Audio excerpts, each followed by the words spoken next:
Hola, ¿qué tal, Costa Ross? Soy el pastor David Rangel y es una alegría verlos a todos ustedes aquí presentes el día de hoy. Y también saludar a todos aquellos que nos están viendo desde las redes sociales, sea que se encuentran aquí en Dallas o en otra parte del planeta Tierra. Muchas bendiciones a donde quiera que ustedes se encuentren y que este sermón sea de bendición para sus vidas.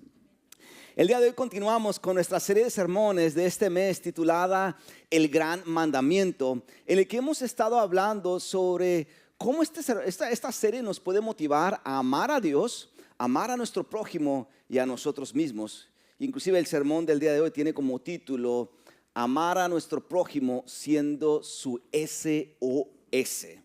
No sé cuántos de ustedes están familiarizados con este asunto del SOS, pero si ustedes van a su teléfono celular y lo tratan de apagar, les va a aparecer en muchos teléfonos como tres opciones. Una de ellas dice SOS, emergency, emergencia.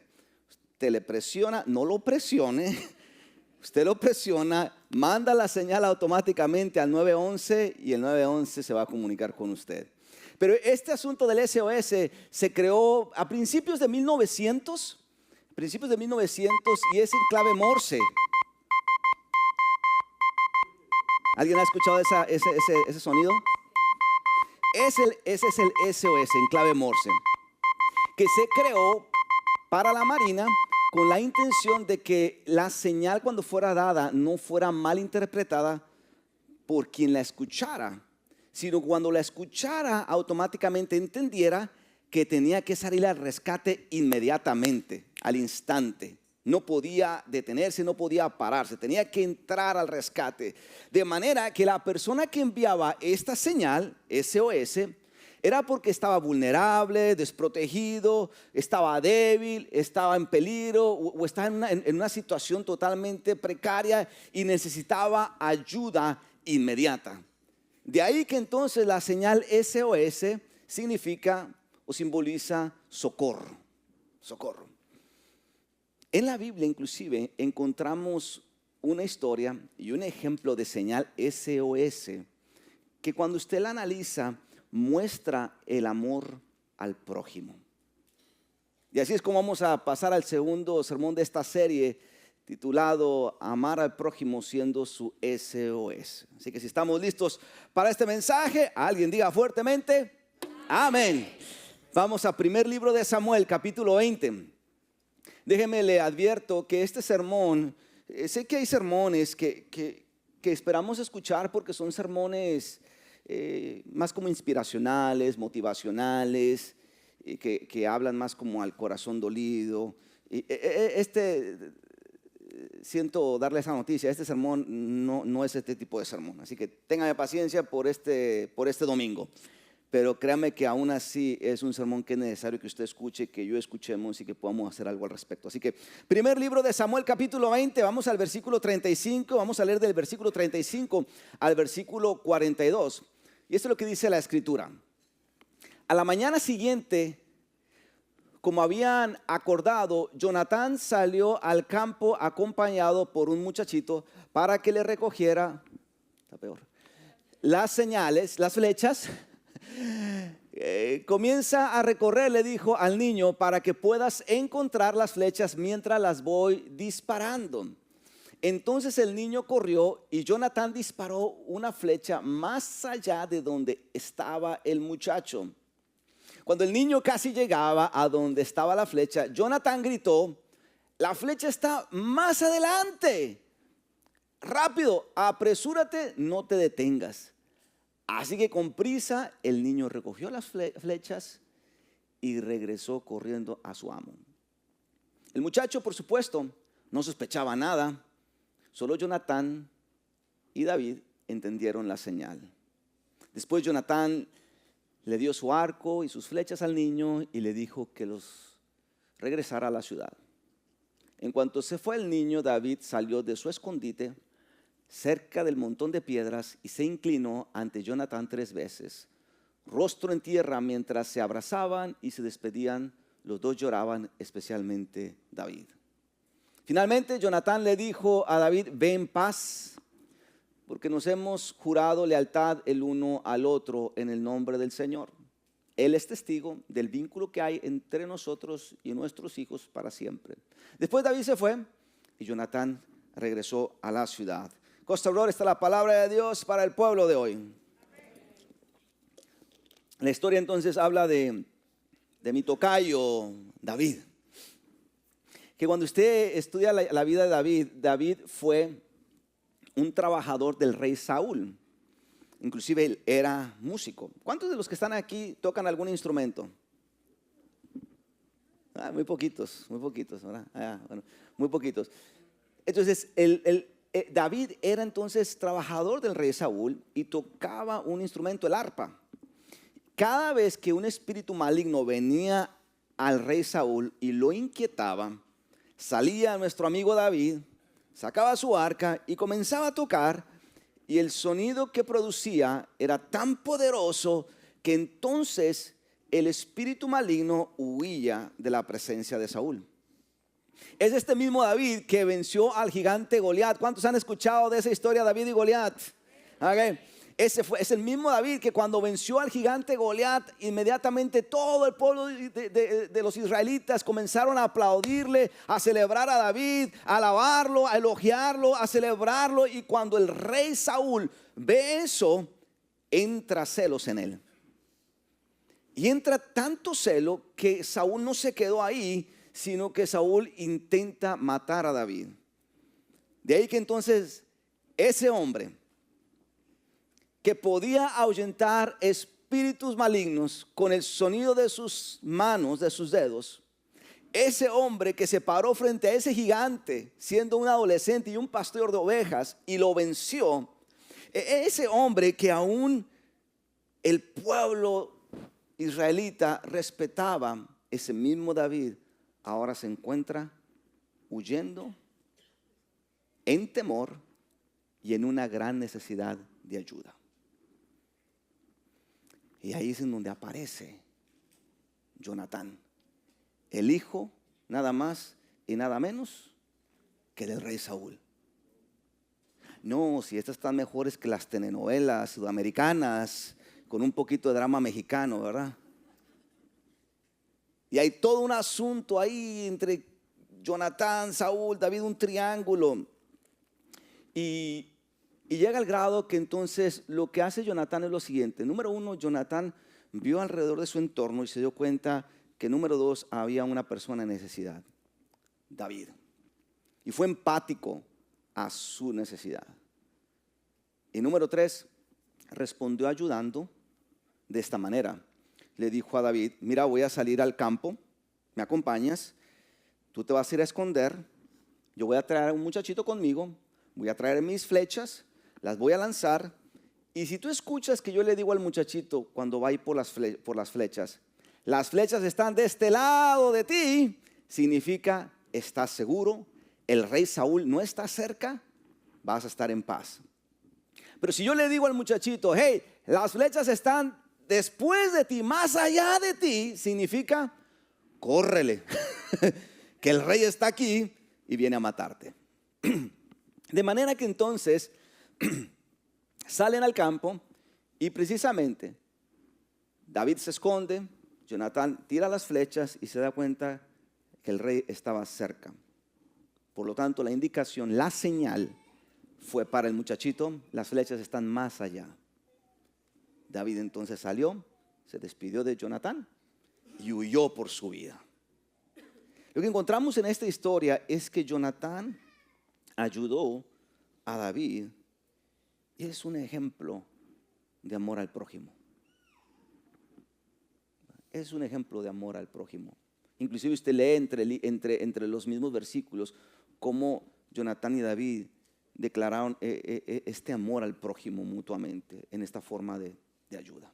¿Estamos aquí? La semana pasada estaba hablando sobre cómo amar a Dios significa también hacer tiempo para estar en su presencia. Y que muchas veces ir al monte en el tiempo bíblico era para pasar tiempo en la presencia de Dios. Y ahí es donde muchas veces comprendemos el gran mandamiento: amar a Dios con todo tu corazón, con toda tu alma, con toda tu mente. La historia de hoy tiene que ver con algo un poquito diferente porque nos enseña que en ocasiones nosotros tendremos que ser un Jonatán para un David. Ojo con esto porque a veces nos gusta ser más David que Jonatán en nuestra historia de vida. Hello, ¿no es cierto? Nos gusta más ser un David y que aparezca un Jonatán. Y si yo presentara este sermón de esta manera, creo que sería un tanto irresponsable con su discipulado, con la manera en que debe de vivir un discípulo de Jesucristo, porque un discípulo de Jesucristo a veces tiene que convertirse en un Jonatán porque hay un David a nuestro alrededor. Y vamos a necesitar de primero amar a Dios para poder entonces cumplir con este mandamiento que es amar a nuestro prójimo. ¿Estamos aquí? ¿O ya me dejaron solo? Mateo capítulo 22, versículo 37, 38 y 39. Dice: ama al Señor tu Dios con todo tu corazón, con toda tu alma y con toda tu mente. Es el primer mandamiento y el más importante. Leamos juntos el siguiente. Hay un segundo mandamiento que es igual importante. Ama a tu prójimo como a ti mismo. Ama a tu prójimo como a ti mismo. Es solo cuando amamos a Dios que entonces podemos amar a nuestro prójimo, porque la Biblia dice que Dios es amor. Que Dios es amor. Entonces Dios es la fuente de amor para poder entonces tener lo que nos falta para poder ayudar a este prójimo que lo necesita. Si la Biblia dice en Génesis capítulo 1 que fuimos hechos a imagen y semejanza de Dios, significa que Dios es amor, por lo tanto podemos tener amor en nosotros mismos para entonces ser ese Jonatán para un David que esté a nuestro alrededor. Entonces, si yo quiero amar a mi prójimo, ¿cómo es que puedo identificar esa señal SOS? ¿Y qué puedo hacer al respecto? Así que aquí van tres cosas que quiero compartirles y espero que pueda ayudarnos mucho en poder convertirnos en ese Jonatán para aquel David que a veces está en necesidad. Así que número uno, todo el mundo diga en voz alta junto conmigo: mira tu entorno. Vamos. Mira tu entorno. Sígame acá, porque muchas veces para yo poder ayudar a los demás, tengo que estar consciente que a veces mi tendencia es enfocarme en mi agenda. Lo que quiero decir con enfocarme en mi agenda es que me enfoco más en mi problema, en mi enfermedad, en mi necesidad, en que yo soy el que necesito. Y cuando yo me enfoco en mi agenda, entonces va a ser muy fácil que entonces me pueda olvidar de los que están a mi alrededor. Lo que esto significa es, Costa Road, que cuando vengamos a la iglesia, que cuando vayamos al trabajo, que cuando estemos con los amigos, cuando estemos en ese círculo de familia o cuando estemos en el parque, número uno, tenemos que aprender a mirar nuestro entorno. Porque a lo mejor cuando miramos nuestro entorno, ya la señal va a estar siendo dada por alguien más que no somos usted y yo. Es solo que no podemos escucharla ni verla porque estoy enfocado en mi agenda, en mi problema, en mi necesidad, en mi situación. Y a lo mejor no estoy mirando mi entorno, dándome cuenta que hay alguien que está enviando la señal SOS. Hey, no te necesito mañana, no te necesito el próximo mes. La estoy enviando no porque la necesito en un año, la estoy enviando porque la necesito en este momento. Y es entonces nuestra responsabilidad espiritual estar atento a cuando esa señal se da. Y una manera en que podamos hacerlo es, número uno, mirando tu entorno. ¿Estamos aquí? Número dos, digamos juntos, sé empático. Sé empático.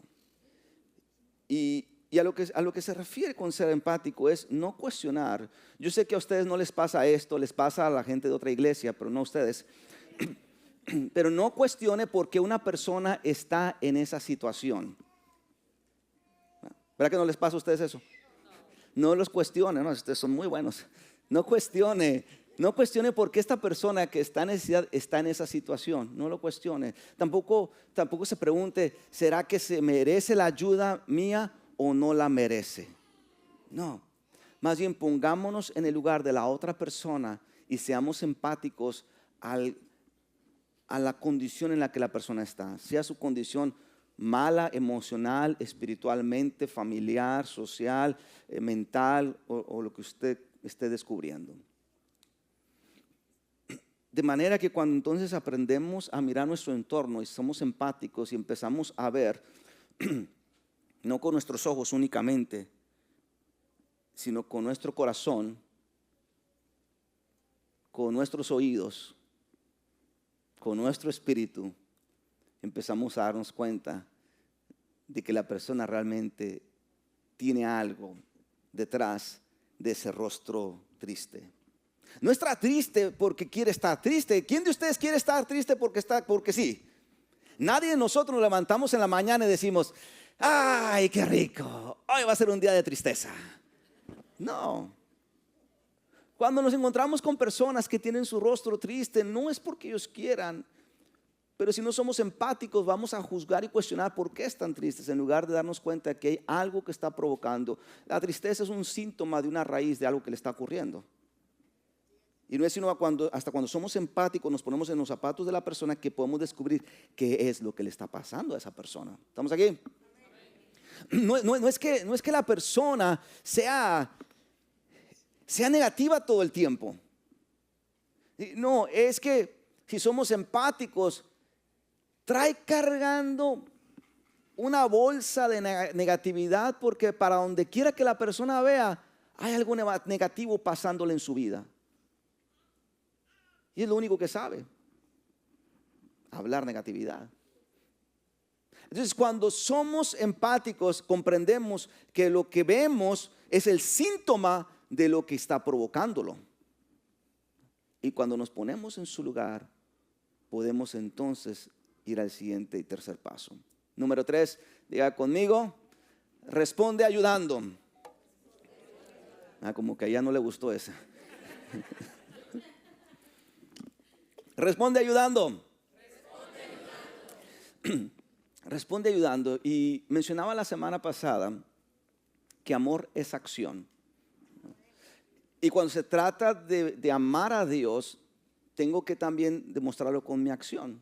No nada más es cantarle, no nada más es poner un post en redes sociales, te amo Señor, sino es también con mi acción.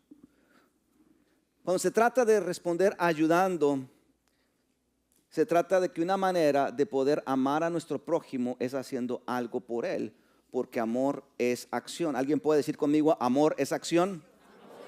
Amor es acción. Entonces no se trata desde la perspectiva del evangelio, no se trata de mí, no se trata de decir es que yo soy pastor el que necesita más la ayuda que el otro.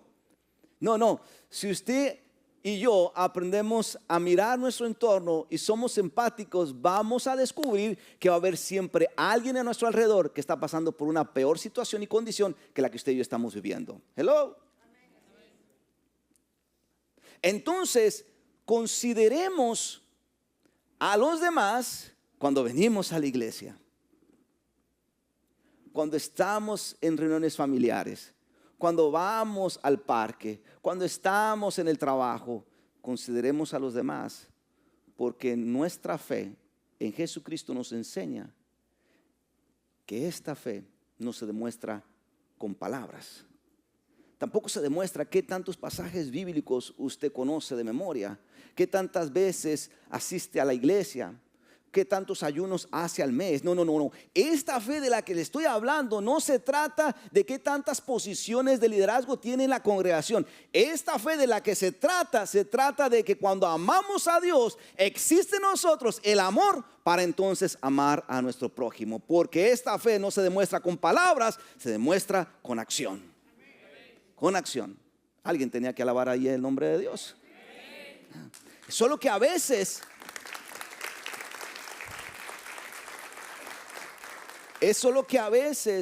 adoptamos esta actitud del yo-yo, del yo primero. Pero si usted va a Jesucristo, Jesucristo nos enseñó todo lo contrario. Todo lo contrario. Entonces, cuando miramos nuestro entorno, cuando somos empáticos, respondemos ayudando. Individualmente y congregacionalmente. Individualmente significa que usted no tiene que esperar a que se cree el comité SOS en su trabajo, en su iglesia o en su familia para ayudar al necesitado. No, usted no se espera a que alguien venga y le diga, oye, ya viste a aquel, mira lo que le está pasando, para esperar que entonces es la confirmación de Dios para usted para poder hacer algo al respecto. Cuando entonces nosotros respondemos ayudando, una de las maneras es nosotros tomando la iniciativa por ver por esa persona. Individualmente, no necesitamos a un segundo, tercero, cuarto que nos ayuden. O número 2, congregacionalmente, que es poniendo al servicio de Dios su tiempo, su talento, lo que usted es. ¿Cuántos de ustedes han pasado por donas con el pastor?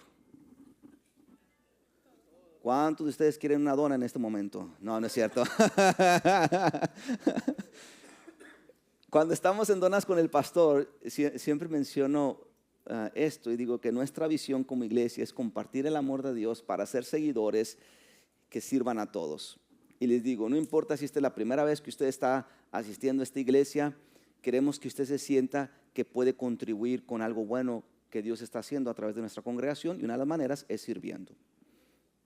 Entonces, una manera en que usted puede responder al llamado de amar a su prójimo sin tener que hacer mucho es integrarse a un equipo de servicio aquí en la iglesia. Así de fácil. No tiene que pasar por todo un proceso meticuloso de preparación. Usted nada más va y diga, quiero ayudar al prójimo. El sermón del día de hoy me tocó, quiero ayudar al prójimo. Y alguien se va a comunicar con usted y le va a dar seguimiento.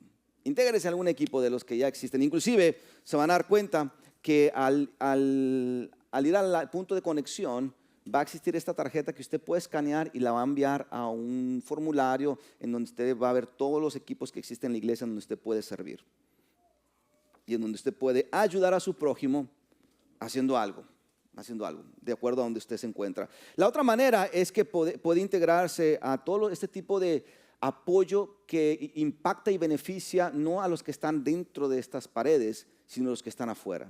Una de las maneras es la iglesia, tenemos como iglesia muchos programas comunitarios, muchos. Uno de ellos es de los que muchos de nosotros nos hemos beneficiado. BedStart, ¿verdad? BedStart. Pero qué rico se siente ser David, recibir los muebles.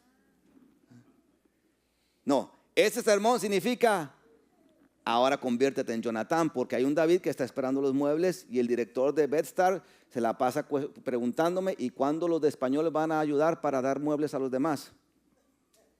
Ahí les dejo el encargo.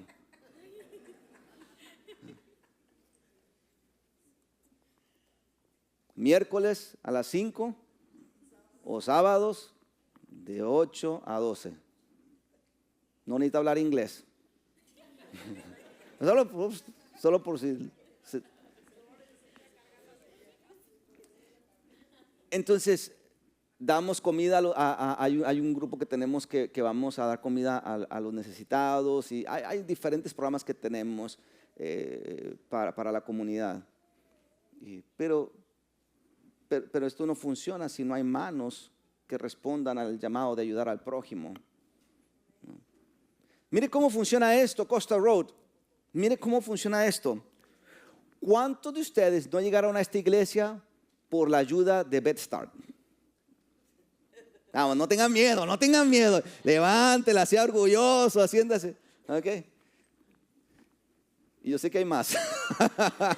Porque cada semana veo la lista de gente. Y la gente que me dice, pastor, llegué aquí por BedStart.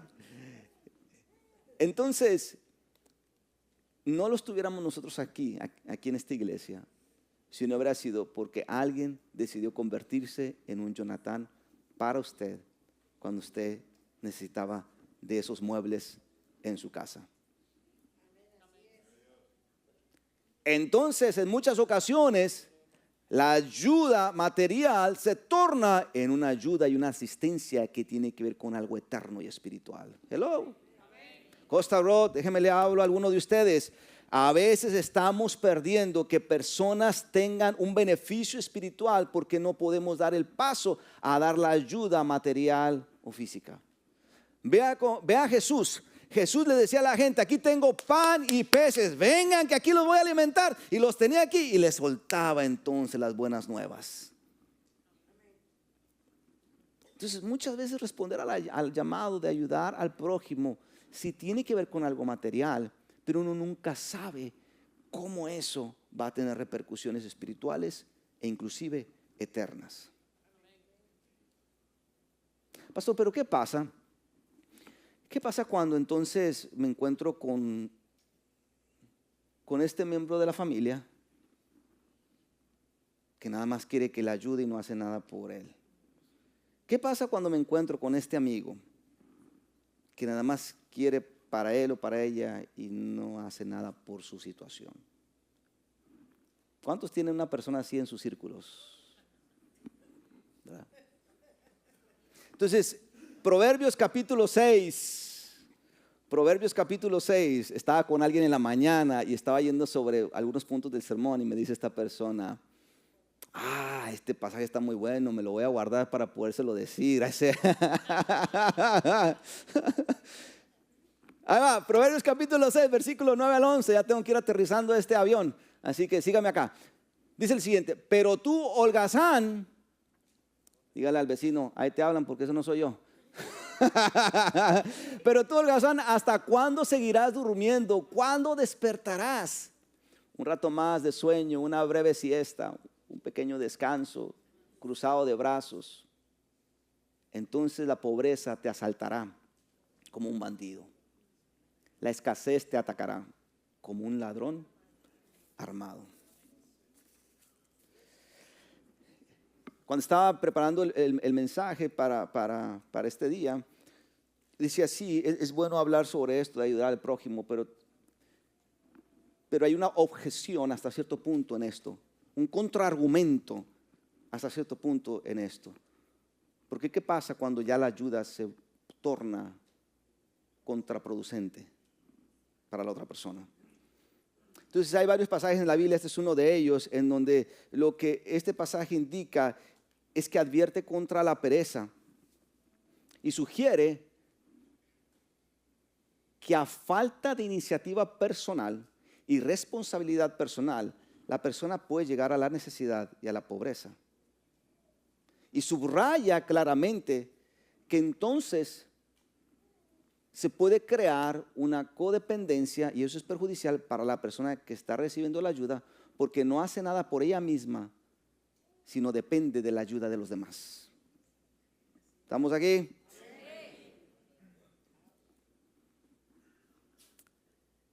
Pero pastor, ¿qué hago con la culpa? Porque me siento mal al no ayudar. ¿Les ha pasado eso? ¿Cómo le hago, pastor? Porque al principio todo inició como algo bonito, vi a mi alrededor, y ahora que estoy entendiendo estos 3 pasos, eso yo lo hice, miré alrededor, fui empático, respondí a la ayuda y todo era de corazón, pero con el paso del tiempo ya se tornó en una obligación, en una responsabilidad que cuando yo la discierno, realmente no es así como cuando era antes. Y ahora lo hago por culpa.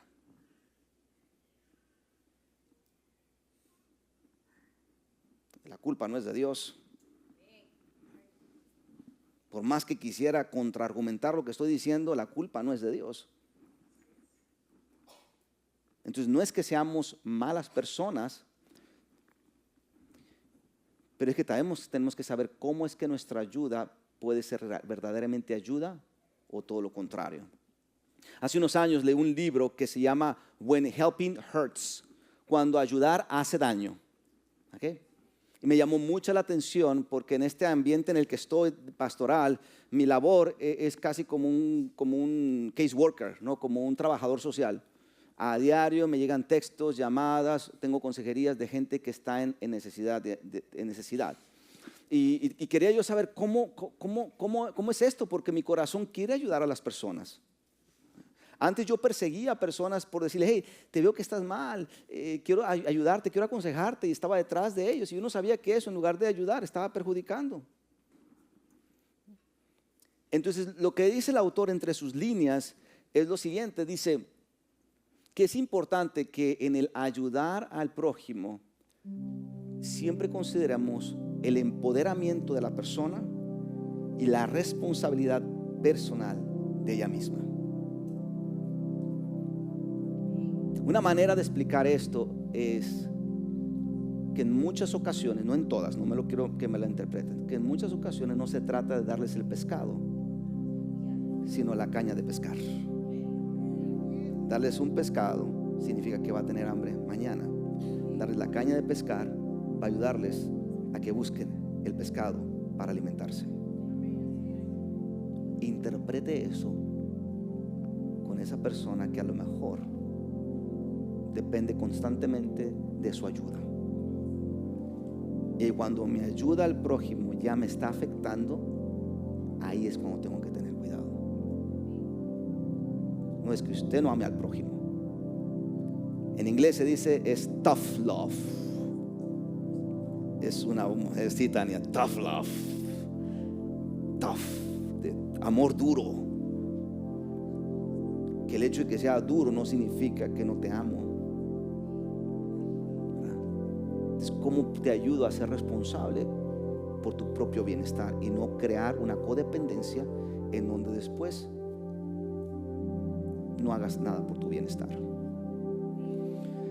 Juan Wesley, el autor, uno de los fundadores del metodismo, utilizó estas 3 reglas que me gustan mucho como su marco de referencia en su discipulado. Y él dice: no hacer daño, hacer el bien y mantener las ordenanzas de Dios. Mantener las ordenanzas de Dios significa practicar las disciplinas espirituales, oración, Biblia, ayuno, venir a la iglesia. Pero las primeras 2 reglas me llaman la atención porque tienen mucho que ver con lo que estoy hablando. Una manera de no hacer daño a nuestro prójimo y hacer el bien a nuestro prójimo es ayudando al prójimo a asumir su responsabilidad personal, su iniciativa por su propio bienestar, cuando hay un patrón de codependencia. Solo cuando hay un patrón de codependencia. Y es orar y pedir la dirección del Espíritu Santo para saber cómo podemos ayudarle de manera que no estemos dañando a esta persona que tanto amamos. Porque al final es amor el que sentimos por nuestro prójimo. ¿Estamos aquí? El día de ayer fuimos a un centro comercial, mi esposa, las niñas y yo, y nos sentamos a una distancia considerable, no sé, como de la pared hacia aquí, de las escaleras eléctricas.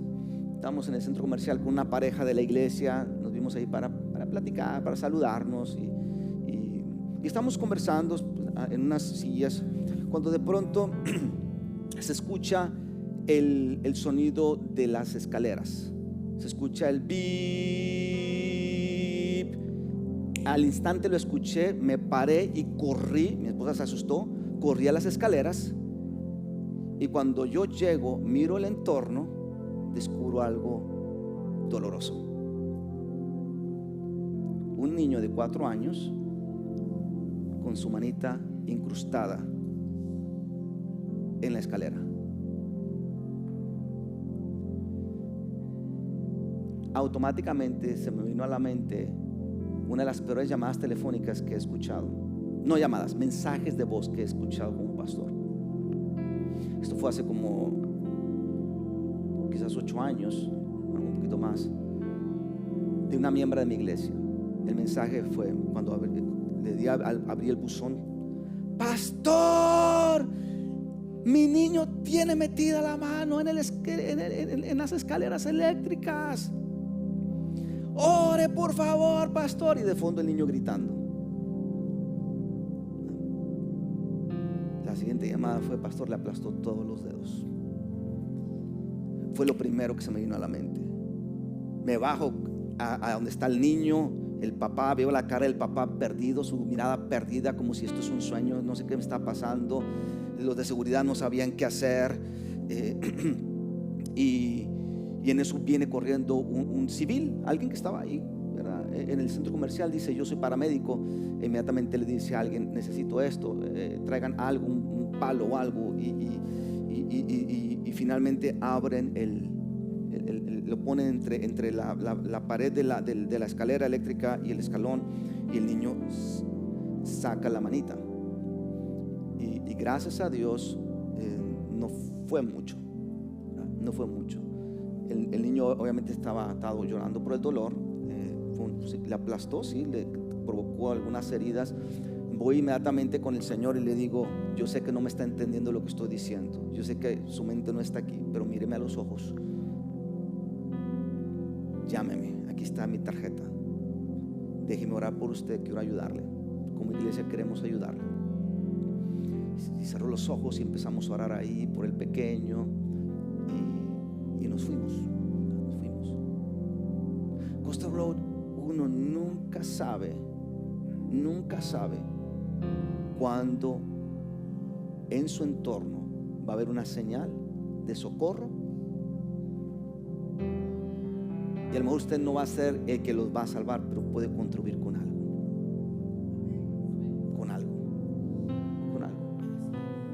El mensaje de hoy, entonces, no es un mensaje de esos inspiracionales que me salgo de aquí con si puedo. No, es un mensaje de responsabilidad espiritual. Muchas veces van a ver a alguien en situaciones peores que las mías, y tengo que aprender a ser un Jonatán para ese David que está en mi alrededor. ¿Estamos de acuerdo? Póngase sobre sus pies, por favor. Es solo entonces cuando amamos a Dios que Dios nos da de su amor para poder cumplir con este precioso mandamiento, que es: ama a tu prójimo como a ti mismo. Señor, te damos gracias porque alguien en alguna etapa de nuestra vida se convirtió en un Jonatán para nosotros. Y a ti te damos gracias, Señor, que ahora tú vienes y nos instruyes y nos ayudas a poder, independientemente de la necesidad que tenemos, estar consciente que a lo mejor en nuestro alrededor hay alguien que está peor que nosotros, y que tú honras, Señor, a aquel que ve por el prójimo. Danos sabiduría, danos discernimiento, danos de tu dirección para saber cómo ayudar. Y así, Señor, cumplir con este mandamiento, no solamente de amar a Dios con todo nuestro corazón, con toda nuestra alma, con toda nuestra mente, sino también de amar a nuestro prójimo como a nosotros mismos.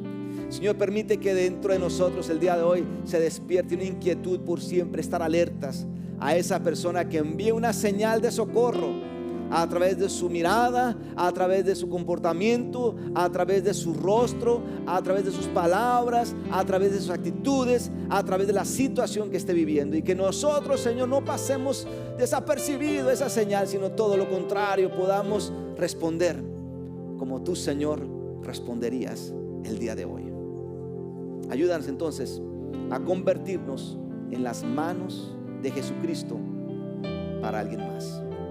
En Cristo Jesús, así lo pedimos. Y la iglesia de Jesucristo que ha recibido el mensaje del día de hoy dice: amén, amén y amén. Puede tomar su lugar.